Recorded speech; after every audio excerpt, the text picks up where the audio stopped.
Qu'ont fait les stars aujourd'hui? La réponse dans notre 20h People.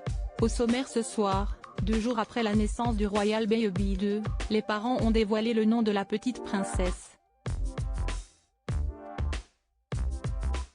De son côté, Kate Middleton n'a aucune envie de se reposer et de rester en place. C'est la naissance que toute la Grande-Bretagne attendait. Ce samedi, Kate Middleton a fait une apparition très remarquée à l'hôpital Saint-Marie, quelques heures avant de donner naissance à son 2e enfant.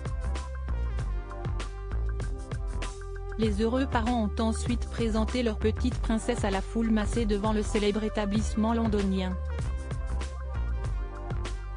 Après 2 jours d'attente, Kensington Palace a révélé sur son compte Twitter, le prénom de la petite fille, Charlotte Elizabeth Diana. À titre de rappel, Charlotte, Alice et Olivia étaient les prénoms plébiscités par les parieurs. Kate Middleton ne souffle pas. 2 jours après la naissance de son 2e enfant, la duchesse de Cambridge aurait déjà fait ses valises pour regagner sa résidence dans Méhol et n'a eu que quelques heures pour se reposer, après avoir accueilli les proches de la famille chez elle. Bien décidés à pouponner en toute discrétion, les parents ont décidé de séjourner dans leur résidence située dans le comté de Norfolk afin de prendre soin de leurs 2 enfants à l'abri des regards indiscrets. Et sinon, dans le reste de l'actualité, ce samedi, la star du rap français, Lady Lesty s'est rendue sur le plateau de Salut les Terriens à l'occasion de la sortie de son livre, Dans la lumière. L'invité du soir est revenu sur son enfance difficile. La rappeuse a été violée par son père.